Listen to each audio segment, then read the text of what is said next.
any martial art, jiu-jitsu, the cool thing about these sports is you have to go perform by yourself, but you're supported by a team. I've learned that I'm a natural airbender as a grappler. I thought it would be more water, and once I really think about how water forms to everything, I realized how much space I was giving people. Playful allows you to move more. More movement programs more information. More information makes better decisions. I don't need to pop Travis's head off. All I need is to be very precise. I need to make a connection here, make a connection here, and then I need to compress the head forward. I guarantee you, if you're a hobbyist and you don't want to win every round, what you're going to want to do is be playful. You want to grind my gears? A tap is a tap. No, you're my friend, Travis. If I get you to tap because I took my knee and dug it in the back of your neck and you tapped, gotcha. All right, welcome everyone to another episode of Elbows Tight Podcast. Today I have a very special guest with Josh Janis. How you doing today, man?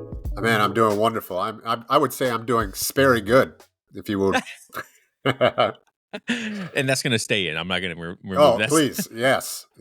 Anybody that's ever been to one of my classes is like, yep, that's his humor for sure. Yeah, that's funny. You know, sometimes you have like this especially in jiu-jitsu, we have like this perfectionist mindset of like, oh, we can't make mistakes, or we can't show like a vulnerable moment or something like that because it'll get taken advantage of. And in podcasting, I've realized that, and in jiu-jitsu, like sometimes you got to be vulnerable. Sometimes you have to show the mistakes because people are going to learn from those. And I'm going to learn that not to try to hurry up and say very at the beginning of a very and special at the beginning of an episode too fast now.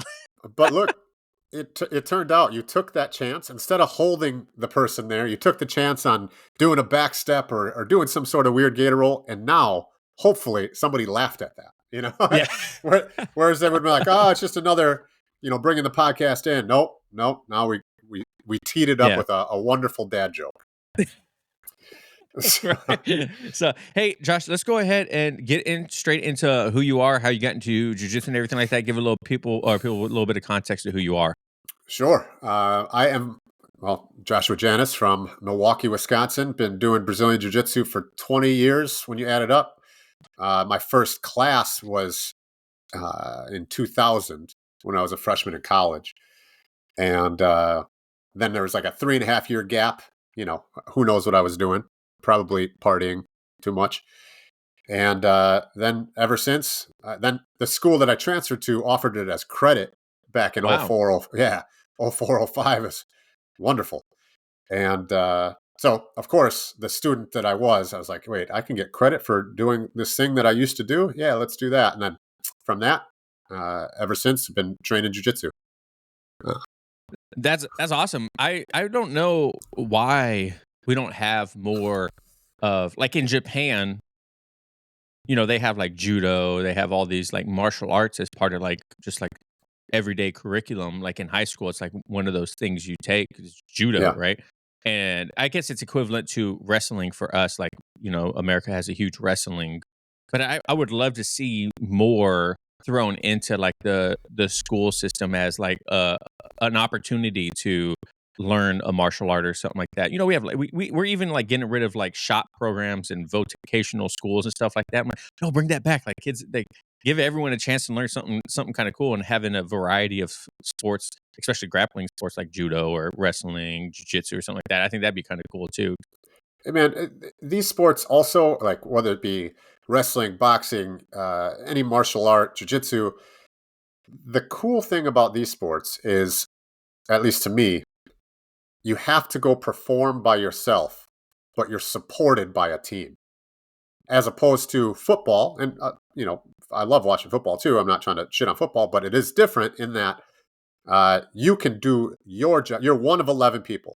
You could do your job as the left guard, and the quarterback sucks, and the team's pretty much going to suck, right? Like, or if you can kind of hide as well. You could have a bad day. If you have a bad day on the mats and you're competing or you're challenging yourself, well, then, there's no one to blame but you. But when you get off the mats, you have a team supporting you. And that's, to me, I think that's just super, super valuable and analogous to life. Yeah, the camaraderie you build in those moments too. I always talk about, like, it's one of my favorite things about the martial art is, well, I think you could have that camaraderie in anything that you do, difficult things and go through adversities with a group of people. But I think jujitsu, there's a little bit more of the aspect of we're together because we're doing it together, and it's like a fight between each other, but it's the mutual understanding of like a tap is you should release it, and it builds this relationship that I haven't really seen anywhere else. The closest thing I can compare it to is when I was in the Navy. It's like we go through a lot of BS in the military, and you build a strong relationship like that, and it's the same thing in jiu-jitsu. Well, not the same thing, but very similar in jujitsu. For when I was starting my business, so I'm a hobbyist. I have a gym. My partner and I have a gym, but it's not my day job, if you will. And when I was starting my day job, I did a bunch of team building uh, exercises because what I do for a day job is I'm a coach on one of the companies, coach for business culture communication. So it started off doing a bunch of team building stuff. And realistically, what I've realized about team building is it's just putting people through mutually shared experiences. So it's, the more difficult the mutually shared experience, or the more unique or the more emotional that they have an attachment to it, the stronger the bond is going to be. So this is why the military is one of the biggest. I mean, some of those guys, and I was not a military guy, so please correct me if I'm, stepping out of line here.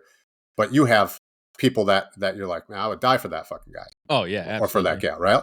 And like when you're on the mats, it's like, that's my teammate. Like when you're watching a teammate compete, or you're watching a teammate out there, you're like, how proud of you are, like you're like, no, that's my guy, yeah. Or you watch a Yeah. guy fight, So it's just these mutually shared experiences that we have said are difficult, which I would say are right. It's difficult to spend multiple times a week on a mat. It's difficult to spend, 5 minutes under, a 230-pound guy's, side control while he's dripping sweat in your eyeball. Yeah. I mean, those are difficult things. And so because of those difficult things, we share those mutually shared experiences together. And that's why we bond, and that's why we get tighter. What do you think the relationship between like school atmosphere and those relationships built on the mat? Where do you think? Because there could be tight knit friendships and built on the mat in a school that has a toxic environment. Where do you think the disconnect happens in those kind of scenarios? I think I'm missing in the scenarios, like, why is the school toxic? Is that what you're Yeah, like asking? how can like you be on the mats with these people building these great relationships, but then there's a toxic school or there's traits within the school that you would like, I don't want to be here, even though like these relationships are being built on the mats. Yeah, so I think, well, at first I was thinking you meant school, like a high school or Oh something. no, But no, I meant like an yeah, academy. Sorry. yeah, that's why it kind of threw me off. I'm like, there's a lot that goes into Yeah, that. I don't like know. on a college campus. Like, why do you? No. Yeah. So ultimately, in my opinion, the culture of the gym is absolutely the most important thing. And you can be, if, let me kind of back this up a little bit. Any stress or any toxic environment is almost certainly caused from incongruence. So this is, you can put this in your life as well. Like, whenever you're angry, it's most likely at an expectation something should go one way and then it goes the other, right? Like, this person should be driving next to me instead of speeding up and cutting me off. There's an incongruence there. Incongruence equals stress. So this is my other business is personal coaching, and this is one of the main tenets: is congruence is the key to happiness. That applies in business as well. So at a gym, if it's like, well, one guy is, the instructor is best friends with that guy, so he gets away with some of the bullshit that others get yelled at for. Well, that's incongruent, right? Like, sometimes you can go hard, but if you happen to catch the instructor, then he yells at you. Well, that's incongruent, right? Like, just any incongruencies that you can see leads to a toxic environment. That being said, there's different scales of that. So me and you could roll in a toxic environment, as you were saying, and still have this mutually shared experience because you and I may agree on what this should be. Yeah, that's a good point. And I listened to your recent episode with Chris Paynes, and you bring up the three P's that you of how training should go: precise, playful, and painless, right? And one thing that you mentioned to kind of like why I asked that question is because you mentioned, like you said in there, gym culture is the most important part of it, right? Like how can we build a culture within a gym as not the owner that could Hmm. possibly, supersede the bad apples within the group? So, a wonderful question. And I don't know that I have a great answer for that, but I do have a couple possibilities. Okay. So, first and foremost, now is very different than training in 2000. You have an incredible amount of options. Now, obviously, not if you live in a small town, not if you're, bumfuck Egypt. I get it. But in most cities now, you have quite a bit of options. And what I say to anybody trying our gym is I say exactly that. Like, find the culture that works for you because maybe my culture doesn't Hmm. work for you. And that's okay. Right. Pardon me. So, first and foremost, I think that's important. And if you train at somewhere for 6 months and you're like, this just isn't for me, then good. Then try a different gym. You don't have to quit jujitsu. You can try a different gym. You don't have to, well, this guy gave me my first stripe on my white belt. I can't leave this guy. Yes. Yes, you can. Believe 100% it or you not. can. Believe it or not, you are an adult. I shouldn't Yeah. tell you what to do. You can absolutely do that. Okay. So that would be my first thought inside your question.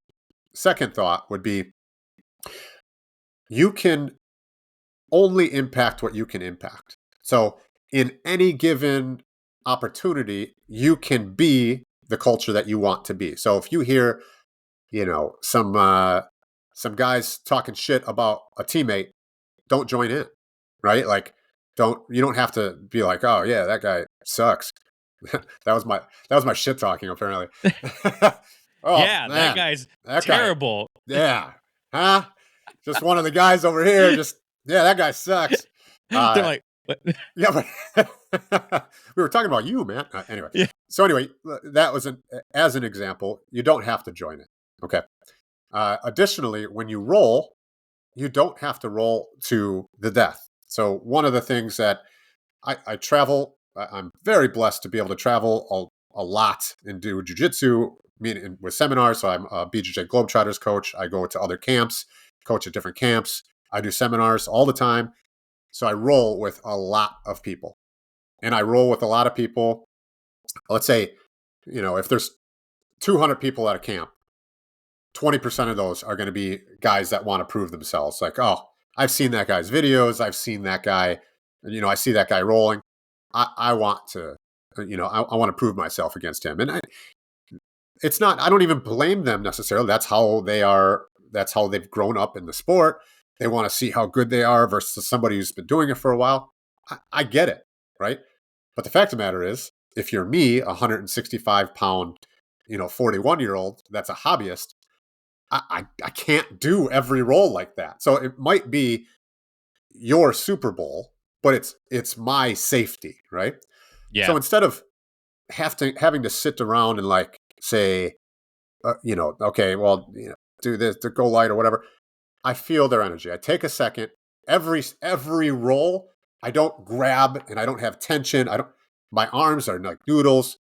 If I'm placing my hand somewhere, it's literally gently, and my energy is as chill as can be.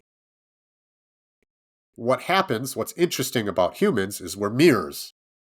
If you came at me, Travis, and you started yelling at me, you were like, I can't believe you did this, blah, blah, blah. And I look at you calmly and I say, Travis, I'm so sorry. Obviously, I offended you. What's going on? And you keep yelling, and I keep calm, and I'm hearing you, but I keep calm. Something's going to change. It's much harder to stay yelling at somebody when somebody's calm. Now, if you come in and you start yelling at me, and I start yelling at you, well, then we're going to go up, right? Does that make sense? Right. Yep. Yeah. Same thing with rolling. Yeah. Go on. Sorry, I didn't mean to interrupt. Oh, that's okay. I just went on a great tangent, but I'll finish that up real quick. It's the same thing with rolling. In rolling, like if you're coming at me, oh, then I feel like I have to raise the energy level, and then I raise it, you raise it, and then every fucking round's a fight, right?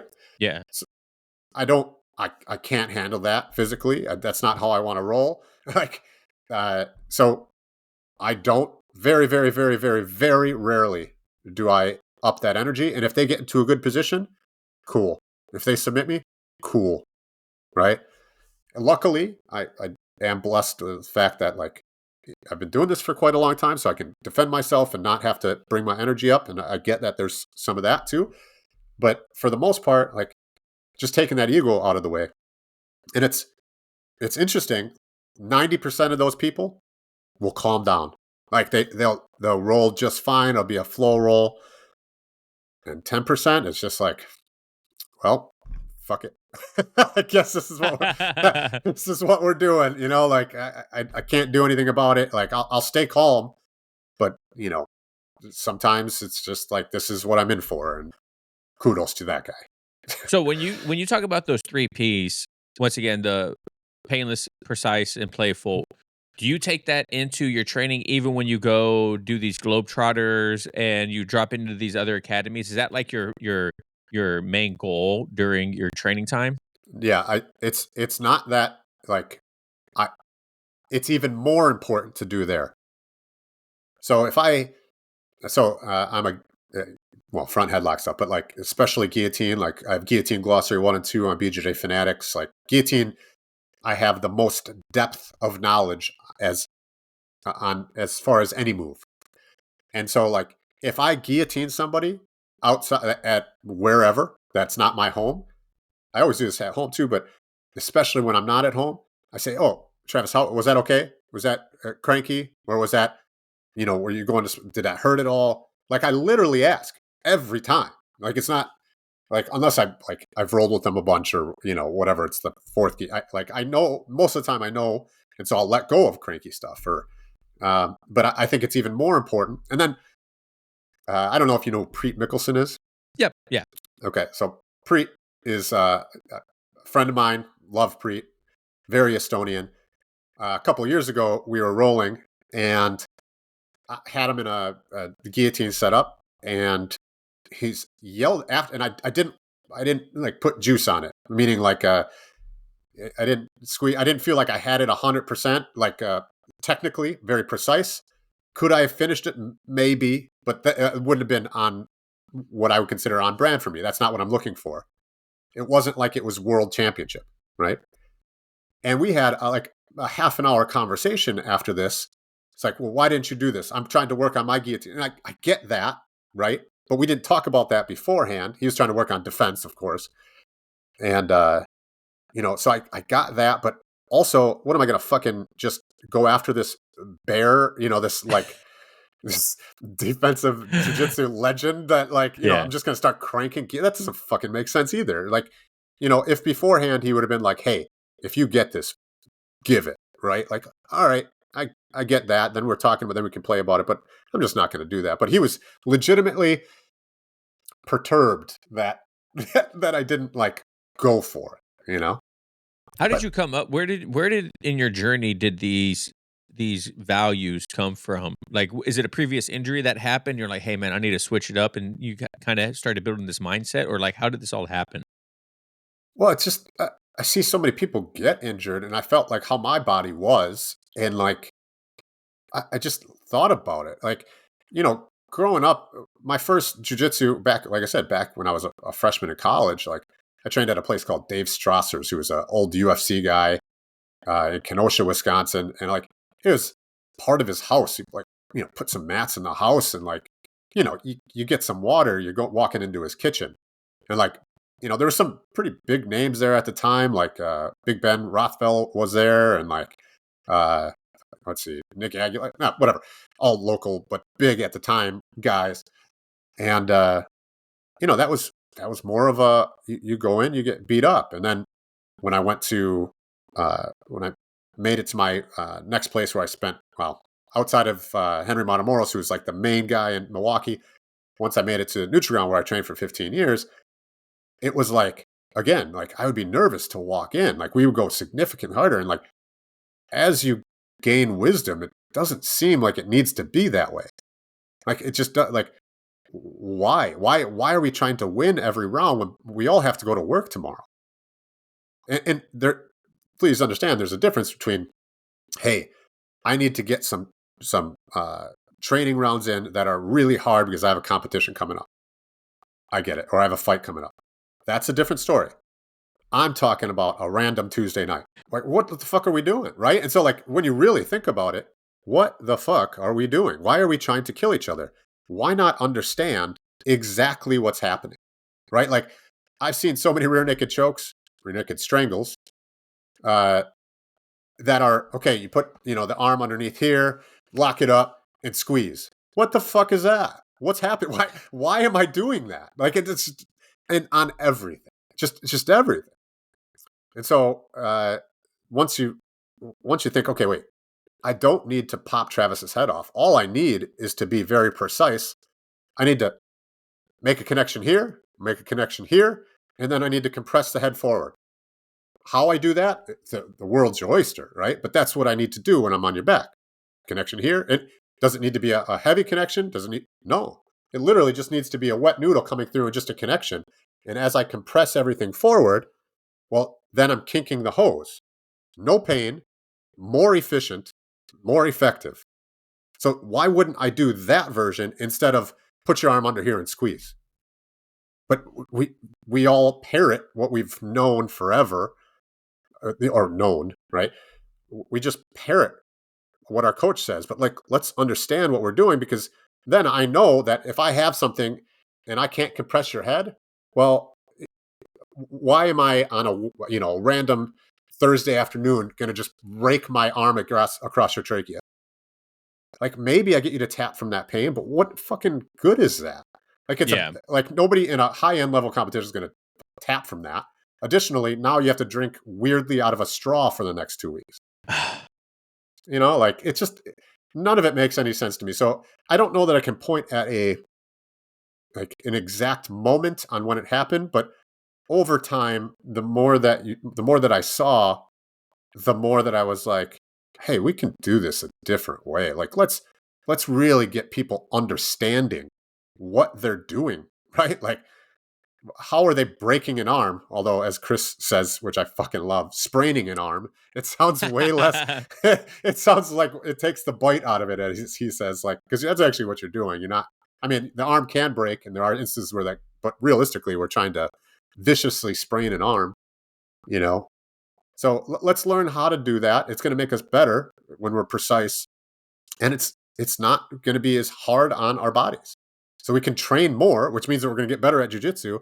It's a win all over. Do you think something like this should be preached more to like day one practitioners? Like, because I mean, I grew up in an academy where it was always like you don't have to kill each other. You know what I mean? And like there were still rounds that people rolled hard, people still got hurt and whatnot because we're not baking cakes. It is a martial 100%. art. Yep. You know what I mean? But do you think this is something that how would we throw this into curriculum for new practitioners? You know what I mean? Like how can this be applied to like a beginner's class? Every day. I mean, it's not to me, it goes back to that culture that we were talking about earlier. Every day, apply it. Meaning, when whatever I'm teaching, right? Like I take, okay, well, this is the precise nature of what we want to do. This is what we want to do. This is a way of doing it. But realistically, I want to, like on every submission, almost every submission, I want to connect with my legs. I want to attach my legs, attach my arms, break with my hips. Okay. So like, how are you doing that? If you can attach, let's just say a normal traditional arm bar, right? Like just like day one, not even from guard, just you're laying there dead and your arms are like this, and I'm getting in there for, an arm bar. Most people, like, they know where to put their legs, but what are they doing with them? What activity are they doing with them? They don't know why they're doing it, right? Like, and then like, okay, thumb to the ceiling or thumb away from our chest or however you want to say it, right? But why, right? Like, could that be like, and maybe you kind of get it. Okay, well, that's where the elbow. Yeah, yes, But then where's the fulcrum? Where should our hips be? How are we applying that pressure? Right? Well, what if you understand that you can control with your legs, control with your arms, then break with your hips? When you have that much control, I don't even, I know that I have you. I don't need to go rah, and then something happens. You know? Yeah. So when it comes to Playful, how how can we find the balance of wanting to do hard rounds, wanting to get training in that, we can both grow from and really push ourselves while still keeping it playful? You know Hmm. what I mean? Yeah. So, again, I think communication. Travis, you got a competition coming up, and you're like, "Hey, Josh, I want to go today." Yeah, cool. Let's go. We know that that role is going to involve less movement, most likely less information, because more movement equals more information. More information makes better decisions. So I know that, oh, you pass my guard, Travis. We're thinking points and we're thinking competition. I can expect that you are going to try to hold me down, or like really control that process. Whereas if we were being playful, perhaps you hold that for 3 seconds and then you go for an armbar right away, or whatever your game is, right? Maybe that's what you would do, but in a competition setting, you wouldn't feel comfortable doing that. So instead, you're going to hold. So some communication between us makes sense, because sometimes you are going to want to go hard. But I guarantee you, if you're a hobbyist, what you're going to want to do, assuming that you want to stay healthy and assuming that you want more information in your jiu-jitsu and you don't want to win every round, what you're going to want to do is be playful so you have more movement. And if you have more movement, that's more information. And I wish somebody would argue with me that more information doesn't mean better decision making. It's common. It seems like common sense, right? So yes, sometimes, hey, let's go, right? Like let's do it, right? But then I know that's not my learning rounds. But you probably want more learning rounds than fights for all the reasons. I think also keeping it playful too. When I roll with like newer practitioners, like white belts that have only been doing it for a couple months, if that, I really just try to make it like playful, joking around, kind of like Craig Jones talked about this to your point earlier when you said like you're loose, not giving too much feedback. Jones talked about the second he rolls with people at camp, he lets them know this isn't serious. Right. He's doing stupid stuff from the get go, and a big question or a big comment that I'm sure you hear all the time too from newer practitioners, like, I just don't know what to do. It's like, well, don't worry about that. Just like let's just build the reps of just going through a round and just having fun and getting comfortable with that, because then then everything else will come with it. And I'll argue with you a little bit. Too much information for those people, right, Hmm. is not good, right? Well, Because then they're just inundated. They're like, I don't yes, know what to do with all this. yes, You know what I yes. mean? But you don't know what you don't know. And I always talk about, you have to build your base of information before you can really seriously start asking questions or really seriously start learning. Like, you just need to have like a general understanding of something in order to feel like you can learn from it. Right. But if you don't roll, then you're not ever going to have that build that base of general understanding of what happens in a live round. So you can build the information off of that, if that makes sense. 100%. How I like to think about it is principles is a gated community, and you need at least one method. You have to understand one method for a key into that principles. And then once you're in there, you can play around and do a bunch of stuff. Yeah, So you absolutely. you said something, and a great argument, by the way. That's a really good point, that too much information can be uh, detrimental, or they just won't retain, right? So Right. the challenge that you brought up is retention if there's too much information. Now, let me ask you, let me kind of counterpoint that. The type of information and the type of learning that we're talking about, if you're talking about I'm going to use the logical mind and emotional mind because I use this in my personal coaching all the time. So emotional mind will just associate with body if that works for you. Uh, yep, logical mind, brain, like how we're thinking Yeah. about things, right? So if we're looking at things from a logical perspective, think about when you're rolling and you're like, oh, what should I do next? Well, whatever that answer was at that time, it's probably gone. Right? Yeah. Like, Yeah. right? Like if I'm looking for something specific, if I'm working on something specific, like, and I start thinking about it, it's like, God, I'm so far away from that it's just, absurd. And it just seems like I'm always so far away from it because it just slows everything down. That mind cannot process too much, right? Certainly on a scale, but that logical mind needs to take the time to think. Your emotional mind, or what your body's feeling, in my opinion, is constantly learning. So it's Yeah. not, it's now, would it be learning that uh, I could then be like, oh, I now know how to do this armbar in 13 different ways?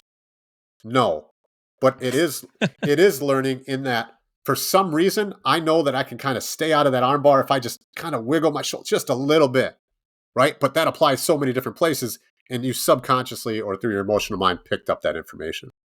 So uh, that's how I look at those differences in information, and I haven't yet found somebody that was like that was too much, like when it's movement based. No, that's a good point because you build muscle memory. Your muscles don't have like memory like that, but that's the key that we Hmm. use, and that's a great point because going back to just getting those rounds in, then you start building that body awareness of like, oh man, now I know I don't want to move that way because there is pain. I don't want him to get in this position because it's Yes. it's there is pain. Like, you know what I mean? Like there, or a lot of times we learn from negative things and positive things, but most of the time when you first start, you realize like there's not a lot of positive. So you're trying, you're like, I don't like that knee on my belly. I'm just not gonna try to get there. You know what I mean? Right.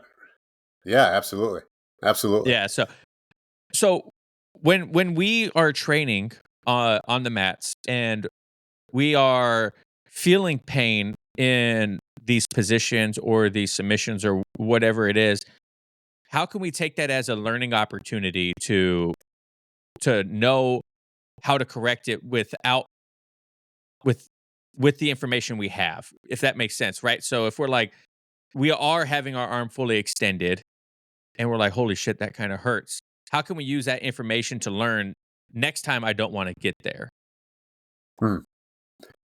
So I don't know that I have a great answer for this question because it seems like it would depend on so many different variables, like depending on what it is. But Yeah. ultimately, I think the pain, like, if you feel the onus is probably on the offensive person to make you feel safe and understand that the culture of the gym is safe, that you can then, extend your arm, feel what it is. Uh-oh, tap, tap, tap, right? If the other person doesn't know what the F they're doing, they have no attachment on legs, hand, and they just rip a hip into your arm, as an example, you're never gonna find what that is, right? And like, so I think a lot of it is the onus of the I like the idea of finding the edge for your body, but you have to do it in a way that you have to do it in a culture that you know that you're going to be okay. When I apply submissions, it doesn't matter. Like commonly, leg lockers will kind of get you in a heel hook, and they give you that look like I have you, man. Like, how far do you want to push this? Right. I basically do that with every submission, right? Like, okay, you can do that with an arm bar. You can do that with Kimura. You can do that with name your submission, right? Like, and sometimes, like, if they really want to fight it and I think they're going to hurt themselves, I just let it go, right? Because I don't want them. And then I'll talk to them after, and be like, hey, man, you understand that, I had my hip directly on your knee. I controlled your hip, your knee, and your ankle. You understand that you were fucked here, right? And not like because, oh, I'm fucking great at leg locks, but because they need to know that, right? And so then I give them, hey, if you have space, let's just like an outside heel hook or something. If they have space from the your opponent's hip and your knee, and you want to fight it, I mean, I don't, because I want to keep my knees healthy. But if there is space there, okay, I'm okay with you fighting it in here, right? But if they have a connection with their hips and your knee, tap. and Yeah. and look, like you could say now if they're training, if they're at the highest levels, that may be a different story. That's not who we're talking about. We're talking about hobbyists Yeah, completely agree. So the first thing that came up in my mind when you were saying that is how often should we be finishing submissions then? all the time. You could finish, but it's the way. What I'm sitting here preaching is it's the way that we do it. You should have again, attach with your legs, attach with your arms, break with your hips. But if you have that attachment with your legs and your arms, no matter what it is, a strangle, Kimura, leg lock, doesn't matter. Obviously, they're all very different, but like you still have that. If you have that, then you can sit there and give them that, like, and then if you want, you can let them play like really deep submission escape, especially if they're a competitor. But most of the time, they're like, yeah, I tap. So go for them all the time, but understand what you're going for. So my newest, I was going to do this on Fanatics, but I think I'm just going to release it on our Patreon, Gentle Art Lifestyle Patreon. And it is, half of it's up there already, but it's 27 of the most popular submissions with exactly understanding what you're doing and what you should be going for. And if you understand that, if you understand everything about that submission, or at least I shouldn't say everything, there's ways to make things better and like, but if you understand a good amount of the control from that position and you can control that person from the submission, go for him every 5 seconds. I mean, that's probably a little extreme. Let the guy play, but like cool. I have no problem with submissions. I have a problem with ego and people saying, "Oh, I haven't got this guy in a year. I'm so close." Don't do that. What do you think it's about get submitting people that makes us so excited and like we just like to your point, I haven't submitted my friend in so long. I'm right here right now. I just want to try to crank it as fast as possible so that way I can get it and get this victory, or you know what I mean? Like I know we're supposed to leave our ego at the door. We always talk about don't bring your ego. But at some point I do think you do need some ego on the mat, because otherwise you're just going to be like a timid dog, like can't doesn't want to look at anyone, doesn't want to go for anything. Like you do need some ego to know that you can accomplish these things, or is that confidence, or like what's your idea on that? Oof. Well, that's an interesting thought. So I don't think anything is inherently bad, and things like confidence and ego are traditionally good until they're not, which is a weird statement if you really think about it. Uh, so one of the best ways that I've seen it stated was this is talking about confidence, and it was years ago in one of my coaching classes. They called it the confidence cliff. So you need confidence in yourself to get something done. Excuse me. Pardon me. You need confidence to get something done, right? Like if you are a timid dog, you're going to stay down and you're not going to get anything done. So you need that confidence. Okay, I got this. Let's say it's business. I got this product idea. Okay, now I'm going to take this idea. I'm going to do the first steps to get it going. Okay, well now I got a prototype, and you still, man, if you lose confidence at the prototype, you're never going to get it done. So you need to go up there, but then there's a cliff, and that cliff happens when oh, I got this. We have, our first $5 in the bank. Now we're fucking successful. Travis, I don't need to listen to you. I don't need to hear. I know better.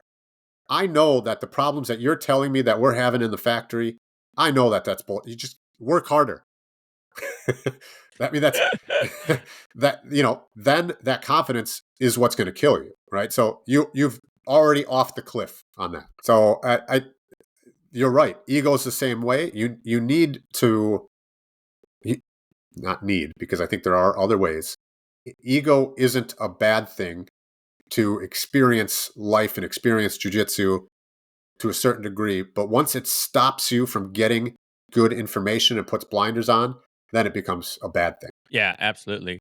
When it comes to instructionals and learning outside of teaching on the mat, how do you guide your students into, or people coming to you for information, how do you guide them in the vast variety of things that we have on the internet that they can get, or seminars and whatnot. How do you like guide them to make the right decision? That way, when they come back to class, they're not going for random things that you're like, what are you even doing? Like you're gonna you're gonna hurt someone because we're not. No one's ever seen that before. I am. I I'll bring all of it. Take all of it in. Like, I think this in life in general. Like, don't just be a Democrat. Don't just be a Republican. Don't just be a libertarian. Take it all in and make decisions based on what's important to you. And feel free to vote one way and then 4 years later vote another way. It's information. You know, if you know, you saw something, if you're a second day white belt and you saw, you know, a rolling back take into a flying heel hook, that's obviously that's beyond my pay grade. But if you see that, right, like, okay, like, cool. If that excites you, let's play with it, but let's understand it. Don't just fly into that heel hook, right? And again, that comes back to culture. But I'm all for. I mean, we have a creativity in jiu-jitsu class on our schedule every Wednesday, and you know, we'll do weird shit. Actually, if I may go on a little sidebar on that, because it's so my partner, my girlfriend, is a brown belt, and was a school teacher, a high school teacher, and so she teaches creativity in jiu-jitsu. She rolls like I think somebody called her an interstellar space creature while rolling, or interstellar space octopus, or something. Like, she's just the weirdest, really awesome roll. Anybody listening to this that has rolled with her is gonna be like, "Yep, that's a good yep." So Megan put together a unit using Avatar: The Last Airbender. I don't know if you're familiar with Avatar: The Last Airbender. Are you? Yeah, yeah. No, I'm So not like super familiar, but I know of it. okay, so there's the bending are the elements: air, water, fire, earth. So we've gone through over the last couple months. We've gone through in each class, and okay, so these are techniques that we could see being more towards airbending. This is a style of rolling more towards airbending. This is a style of rolling more towards earthbending. These are more earthbending moves. And man, it's been fucking awesome playing these. Like I've learned that I'm a natural airbender as a grappler, right? And but I thought it would be more water. And like, once I really think about how water forms to everything, I realized how much space I was giving people. And like, ever since then, now it's like, if I attach to your arm, it's just awful. Like, you know, like, because I'm thinking of like every little gap, just like the old Bruce Lee quote, like something like be like the water, pour the water in the cup, it becomes the cup, pour water in the teapot, it turns into the teapot. That type of thing. Like, oh, okay, I want to be attached to this arm or whatever. So creativity, like finding stuff on YouTube, creativity, any submission, let's figure it out. I please look at it, please find it. I grow from that too. I can be like, oh shit, well, that, you know, that seems pretty awesome, and I've never seen that. Or, you know, just bring it all. Our culture dictates that we're not just going to do flying heel hooks. So, do you think that there should be this preconceived idea of minimum knowledge level for certain submissions, like white belts can't do heel hooks or leg locks or whatever? Do you how what is your point of view on that? Oh, you're cracking the fingers if you guys aren't watching. He's getting ready for this one. Uh, there's one of my favorite stories that happened in the last few months. A student from another school came to our open mat and said, I have a competition. It was a blue belt. I have a competition coming up. I plan on training no gi, or I plan on doing both gi and no gi. However, at my school, we don't learn leg locks until brown belt. I heard, this is where it gets awesome. I heard that you will teach heel hooks to white belts. Can you show me some stuff? A badge of honor, man. Yes. Yeah, right. I don't steer. I don't think anything is, and I understand this is against tradition, but fuck it, man. I don't think anything is we shouldn't be teaching, because quite frankly, that's like trying to control the wind. You don't think that your student, if they want to go learn heel hooks, you don't think that they go on YouTube? Would you rather be in your gym where you can tell them, hey, this is the breaking mechanic. This is what you have to be worried. These are all the things that could hurt you or that you could hurt somebody else. Let's understand it and then go. Right? Like, I would much rather have that than say, no, that's not for you. Like, what? It just doesn't make, especially when at Blue Belt at Grappling Industries, there's a bunch of leg submissions that you can do. Right? You can knee Like, bar. yeah. Yep. Or whatever, like, it might not have been Grappling Industries, but like in her, whatever one that she was doing, it was no heel hooks. So it was anything else but heel hooks. And so, like, yeah, like, but I want my guys, if they go to an open gym or an open mat at a different gym, they should know, hey, I'm in trouble here. I got to tap.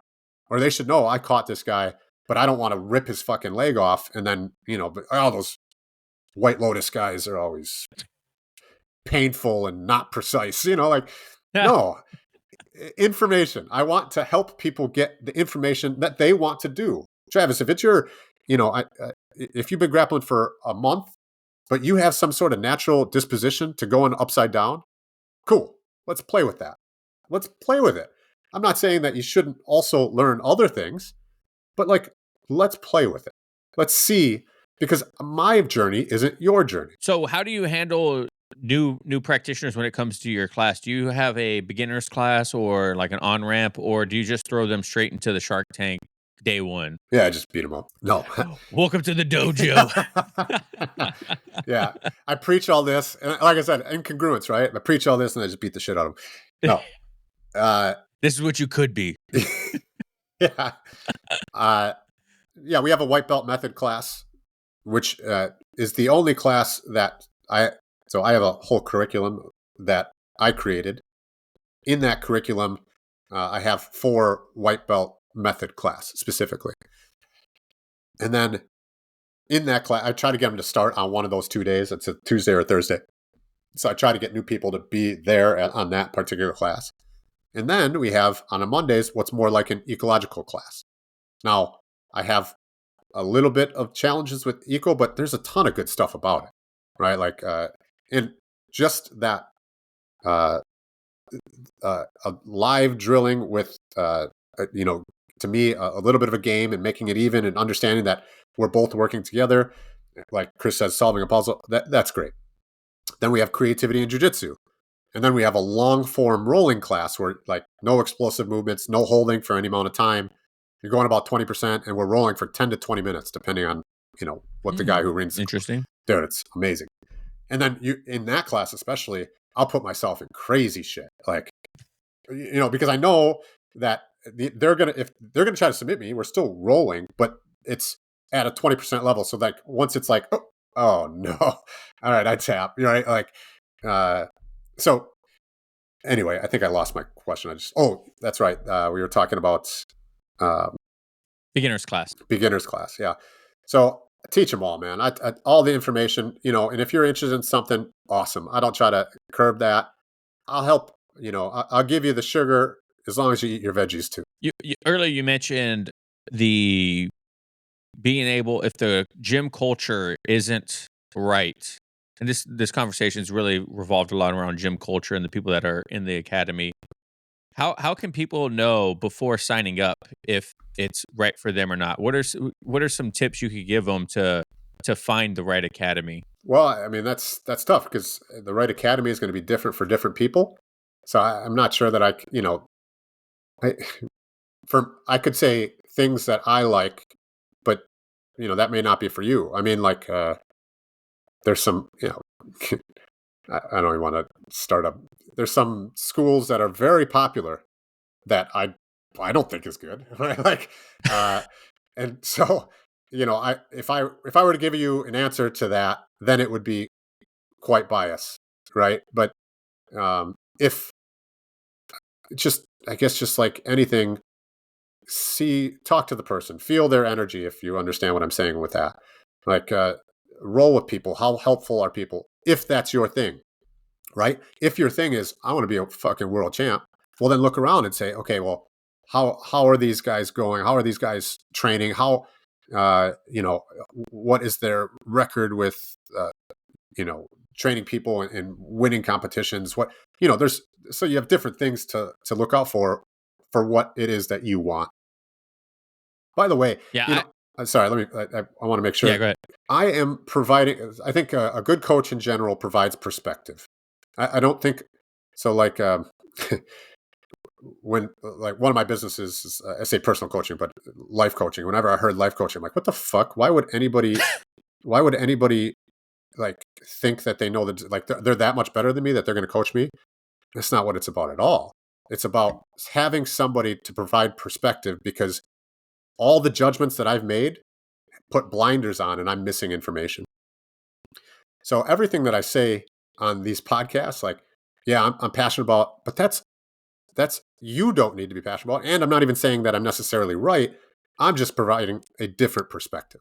So I know that especially this podcast, I don't know, this tea must got fucking jacked up, but like, I don't want it to be like, this is the way. I want to say this is a way. Yeah.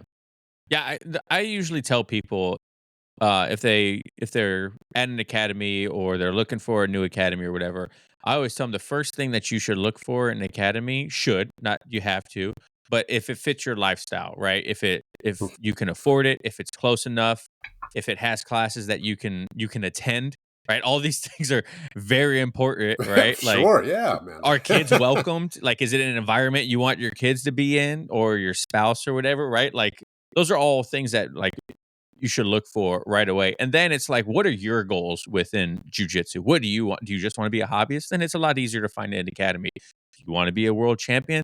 Well, that's going to take a little bit more of, some fine tuning in the search. You know what I mean? And then, you weigh and balance what's more important based on what your goals are.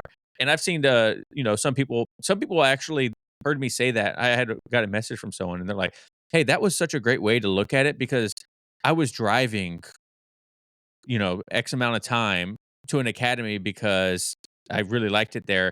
But now I leave work and I go to an academy that's closer to my work, and then I get to train right after work, and I just go home, and it's so much better." Yeah. I was like, "Well, I didn't even think about that." Now I tell everyone, I'm like, "Well, look at an academy closer to where you work. Maybe that's the better option." I mean, 100%. That makes total sense. And like when you think about building habits, like you don't tend to build habits that are difficult for you. If you had to, walk in the snow, uphill both ways to get a cigarette, it would My be dad, every story, yeah. Yeah. I mean, barefoot. yeah, you wouldn't smoke as much, right? Like you're like, well, I could go for a cig, but then I got to walk barefoot in a snowstorm for 45 minutes. I'm going to pass, right? Like, Yeah. and so, I mean, that's what we're talking about. Like, ultimately, we probably agree that it's good to have the habit of Brazilian Jiu-Jitsu, and your environment matters. Meaning, like, if it's right next door, you're way more likely to go in, Oh yeah. even on a bad day, than if you have to sit in LA traffic for an hour and a half, right? I don't know why I brought up LA traffic. There's zero. Yeah. I don't live in LA. I haven't been to LA for like 7-8 years. But It's because man, LA traffic's that bad that you don't even have to live in the California to know that's the yeah, worst traffic in. yeah, just randomly shitting on LA traffic, man. Yeah. So for your 3 Ps, do you plan on, like, releasing anything for them to go in greater detail about it? All sorts of different stuff, man. So, uh, so half of the 3 Ps instructional is on our Patreon, on the Gentle Art Lifestyle Patreon. The other half I'm working on right now, really good quality. Uh, I'm really proud of what that I was able to put together. Additionally, I'm going to do a string of seminars, literally all over the world, or at least this is my goal. Um, so do a string of seminars all over the world, and the cost for the seminars is just an active membership on the Patreon. So Oh, that could wow. be, yeah, that could be. I mean, you literally could just like sign up that day for $5, because our lowest level is $5. So just an active premium membership, and you can come on in. So I guess if you don't mind, if By all anybody, means, go ahead. yeah, if anybody, this is, I'm doing all these podcasts. I shouldn't say all these. This is, I think, my fifth one. I'm doing a lot of podcasts, and I think the goal is to promote the idea of painless, precise, and playful. Not only because it's better for our health, but also because it's better jujitsu. It's more effective jujitsu. And so I think these are win-win ideas. If you like that, then there's going to be a community for you on the Patreon. And then, I'm just going to try to build that community through the seminars that I do in this particular way. No, I think that's great because I mean, when you messaged me about it, I was like, "Oh, that's great." The way to think about it, because a lot of times, we don't think about those things in our journey. We think more about training as hard as possible, making it on mat as much as possible, getting as many rounds in as possible, and then the safety aspect or the other things to keep us on the mats longer kind of get pushed to the wayside for these short-term goals or these short-term blinders that we have on, right? And for everyone that's listening to this, most like I mentioned before we record is a hobbyist. And so hopefully these 3 Ps really open people's eyes up to like, oh, wait a second. I should approach these roles today, just today, maybe a little bit differently. And then Man, that would be tomorrow I great. can go a little bit harder. And then the day after that, maybe put it these little pieces. Could you apply? Are they all inclusive? Do they have to, in your eyes, do you have to have all three at once, or can you apply them individually in roles? So I think painless and precise go together almost always. Playful can be the outside kind of contender in there. The If I take a second and talk about playful for a little bit, it's going to be that me saying again, playful allows you to move more. More movement programs more information. More information makes better decisions. So that's like part of your movement. That's just a concept. The painless and precise is more effective. Precise is more efficient, and precise keeps people safe. And painless means that we're not going to a tap. You want to grind my gears? A tap is a tap. No, you're my friend, Travis. Why the fuck, if I get you to tap because I took my knee and dug it in the back of your neck and you tapped, like, gotcha, gotcha, bitch, right? Like, what the fuck? No, that's not what we're doing here. Because if needed, you could eat that. I mean, it's going to hurt, but you could. You could eat that, and then you're going to have an angry dog on you, right? It just doesn't make any sense. So, uh, painless, you can apply things painlessly. Remember that health is going to be number one. Also, if you're constantly training hard, you can train hard different ways, by the way. But let's say traditional tough guy hard. If you're training hard all the time, you're probably injured more. And if you're injured more, do you think that you're going to take in as much information? If you're off the mats 3 months out of 12 on average, right? Just all the little dings and bumps. Like, do you think that you're taking in as much information as the person who is going 80% instead of 100 and is on the mats 11 and a half out of 12 months? Right? Like, common sense. Like, so to me, it's just a win-win. There's just no, even if you're trying to be a world champion, train playfully more often. So when it comes to the painless aspect, though, I was just thinking about this in my head, like where do like spinal locks or twisters, neck cranks, rear naked strangles, but across the jaw, like all these are like legitimate things within the context of jujitsu. Where do you see those fall in under these 3 Ps? Like, should they Sa- just be avoided or? Same thing as everything. You have to know how to apply it. If you're just, oh, there's a fucking twister here, baby. Let's go. Right? Like, it's just, don't do that. Right? Like, Yeah. but you can sit in a twister and give them that same eye look that you gave on the heel hook, that you gave on the arm bar. Be like, hey, we're here. Right? Like, Yeah. you're, and when I say painless, obviously like you said, we're not baking cakes or whatever analogy that you used earlier, right? Yeah. But there's a difference between the pain of a twister that you have control. You've attached with your legs, attached with the arms. You're going to start breaking with the hips. You have control. There's going to be an applied slow pain that you're giving them an opportunity to tap from. I get that, right? What I'm saying with Painless is let's not just rip things. Let's not do things that Gotcha. purposely hurt. Our intent matters. But if it's on the competition grounds, crank that. Crank that. No. Maybe. Look, sure. I mean, like then a win is a win, a tap is a tap. If you're, at ADCC trials, everybody signed up for that. That's not what everybody's. And you see some crazy stuff there too. Dude, these fucking guys that are it's wild. Like, a guy like me is going up against Andrew Tackett, not me in general, but like, I'm gonna fucking lose that. 100%. Like, I'm not holding, like, he's got a locked in heel hook. I'm fucking tapping, man. I'm not gonna see. Yeah. I'm sure that he can rip apart my knee. I'm 100% sure. I don't need to find that out. Like, whatever it costs to do that, to do the tournament, like, even if you win, like, you're not winning anything. It doesn't. Train more. If it's a life or death thing, or a fight for the UFC championship and a fucking $1 million on the line, cool. Let's do it. Let's rip apart the knee. let's do it.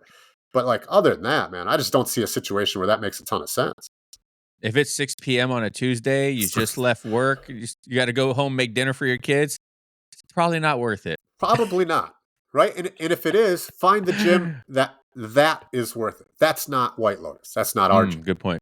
Right? And that's okay. I'm not even trying to shit on you if that's your style of jiu-jitsu. Just I don't want that. Right? I want to train. I mean, I've trained 5.5 days a week, right? Like, sometimes 6, sometimes 5. And I roll every day that I'm there. Most every day that I'm there, right? If I'm not doing, sometimes I've done it. I got into boxing recently, so sometimes I'll do boxing workouts before or whatever, which is a humbling sport. I haven't boxed in like 15 years, and like, ugh, God, I'm so inefficient. I digress. If that is your thing, very, very cool, man. Very cool. Just not at my gym, not in the culture that I want to be, and like, you can skip rolling with me too. Like, I don't want that. Even if it's a blue belt and I can fucking, there's not much of a chance that they're gonna do anything. I don't want that energy. Like, that's just not, that's not for me. Might be for you. Yeah, cool. Completely understand. Well, Josh, this was a great conversation, man. Hold on. I have a question for you. Yes, sir. We brought it up before we got on the podcast, yeah. and I want to hear about this because this goes right into the 3 Ps. If you don't mind, is that no, by all means, yeah. Awesome.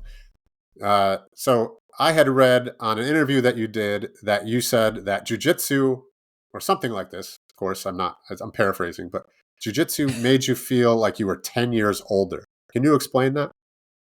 Yeah, it's just when I was first started jiu-jitsu, I was in my mid-20s, and I don't feel that way necessarily anymore because I don't get to train as much and as hard as I used to, just because my life is so busy with my family, kids, and work. Sure. But when I was like on the mats, all the time, training as hard as possible, I had that mindset of not being painless, precise, or playful. I was, trying to go as hard as possible, as much as possible. When I finally slowed down, that's when my body was like, oh, here it is. Like, and I have injuries from the military too. So those all, they were just like hiding, waiting away. Right. And my body started to relax a little bit more, and it wasn't used to training as hard, and my body started to hurt a lot more. Now I feel much better because, my body's much more used to not having that intensity and whatnot. But sometimes when I do go a little bit harder on the mats, it does. I'm like walking away like, yeah, that hurt. It takes a toll. That was a hard one. And I think it's just from my greenness in the sport. I've been doing it for 5 years now, 5, 6 years. I'm just a blue belt. And So I still have a lot of learning to do when it comes to just my body alone and how I apply myself within the martial art. But it's getting better. It's getting better. I'm sure by the time I'm, a seasoned purple belt, hopefully one day a black belt, I'll have those abilities to not have that happen. But until then, if I have 2 weeks of solid training, my body's like, you suck, dude. So here's my two questions that I have for you. First, how do you know what your body is going to feel like? How old are you? 34, you said? Yeah, 34. How do you know what your body feels like when you're 44? I mean, I can only imagine. Dude, Like, let me tell you as a personal anecdote. I'm 41. I feel better than when I was 31 because of how I'm rolling. oh, really? So, and I train You're more. giving me And faith. yeah, that's the hope, right? Like, so that's number one, right? You don't know what you're going to be like at that age. Number two is as a narrative, we kind of chatted about this. As a narrative, believing something is going to, that may be what comes true. So you want to be careful, like, oh, I just get sore way more often. I often think of a story when I tried out for basketball when I was a sophomore in high school. I went so hard the first day of practice. Like I played a lot of like pickup ball, but I never ran. I never ran sprints, and I just went balls out. The second day, I was the sorest I've ever. I couldn't even run. I couldn't do anything, and that was when I was 15 years old or whatever. Right? Like, Yeah, yeah. it's not necessarily because of your age. You tend to believe these. Not you. We tend to believe these narratives Generalization. because Yeah. everybody's like, oh, when you get older, well, when I turned 30, when I turned 35, when I turned 40, man, that's great for them. But what do you believe, right? And if you choose, like, I'm really not that sore. Like, I guess like, no, I'm good. Life is so much easier and so much better. So I just wanted to put that out there, and I know it's picking on you a little bit, but I happened to read it and I thought it fit in with what we were talking about. No, it's great. You brought a good point. I don't know what I'm going to feel like when I'm 44. I might feel much better than I do now because I'm just like I alluded to, like I'm just more experienced within the martial art and I've been doing it longer and whatnot. So I hope that's the case. What if you I could hope have I'm not a blue started? belt at 44 years old. Yeah, that too, right? But what if you could have started doing painless, precise, and playful right when you started on mat, right? Like, No, yeah, absolutely. yeah. I So talked to Mike Bidwell, who runs the BJJ After 40 Facebook group and everything like that, and he just wrote a book. And one of my questions to him was like, "How can I prepare for training at 40 in my 30s?" He's like, "Oh, that's easy." He's like, "You just got to think about things like how is this going to affect me in the long run? Like being fully extended multiple times in an arm bar in a class is going to have it might not hurt super bad now, but down the road it yeah, could have more ramifications in your training. So just, like things like that and then intensity and training and stuff. And so no, I definitely now I think about it more. I'm like I can't be doing super hard rounds with a 20-year-old kid anymore all the time. Every once in a while, it's fun. yeah. I enjoy getting smashed, or having a hard round. But I'm not 25, 26 anymore. So I gotta look at different perspective. Something for your listeners, or at least something that I think about often, is just like a rubber band breaks at tension. Like you don't have just a regular rubber band just hanging out and it just breaks, right? You stretch, stretch, stretch, stretch, stretch, break. The more that you're at tension, the more likelihood that you have something to break. And tension Mm. doesn't just mean a locked out armbar. Tension means how you grab something, how you grab Oh yeah. someone, how your muscles are when you go around somebody's head. Are they flexed or are they relaxed? Tension all over. So the more that you can limit that tension, the more that you are, in my estimation, a little bit safer as you're rolling. No, and I completely agree with that too. Because when I roll with the new white belts, like I said, Oh, yeah. the first thing I tell them is like, dude, like you're holding on for dear life on Yes. things that have nothing to do with Right. being good at jujitsu. Like relax. It's okay. And I know it's so much harder to like actually put that into implementation when you're newer because you're just fight or flight takes over Right. for a lot of people, right? But it is safer for everyone if you can just like relax. Right. Like, if you could be more playful or not have to worry about like, "Oh, he's gonna submit me. Yeah, I am gonna submit you." Like, Yeah. not It's you, okay. but you know, I'm like, it's Yeah. like, Yeah. and that's okay, right? And I will let you get into a position where it's advantageous for you, so you can build that confidence and know what it feels like to be in a dominant position. And then I'm gonna get out of it, and I'll probably submit you. But Yeah. Yes. Yeah. And that's part of the so game, right? Like that's okay. That's just okay. yeah. So All right. Well, Josh, thank you again, once again. If people want to find you, that's it. I digress. I like to end the show with the same question every single time. If you can give one piece of advice to a brand new white belt, what would it be? uh diaphragmic breathe. Learn how to breathe. There's nothing more impactful to your life. There's nothing more impactful to jiu-jitsu than learning how to breathe. Almost certainly, or what I see is most people step on the mat and they're fucking dead tired. And then, I can roll for 2, 3 hours straight.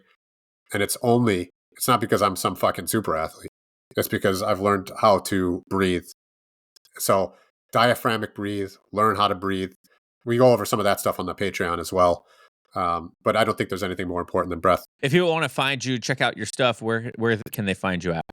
On Instagram, Joshua J _ BJJ. On Patreon, gentleartlifestyle.com. And under Gentle Art Lifestyle, I'm sorry, on the Patreon, it's Gentle Art Lifestyle. The website is gentleartlifestyle.com. On the Gentle Art Lifestyle, you can go onto the White Lotus page. You can see some of the camps that we do. We put on 2 camps a year here in Milwaukee. Some of the other, like cold exposure things that I do. And then some of the personal coaching as well, you can all find on the Gentle Art Lifestyle website.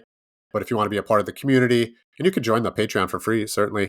But obviously, any of the premium levels, you get a free seminar. I'm going to be all over, man. This is going to be fun. Perfect. Well, Josh, thank you so much for coming on the show today, man. Feel like I won there. Be sure to go. Yeah. Be sure to go check out Josh and all of his stuff, man. And this was a great conversation. I can't wait for people to hear it, man. So thank you guys so much for listening and watching at home. Remember, no oil checks here. Peace.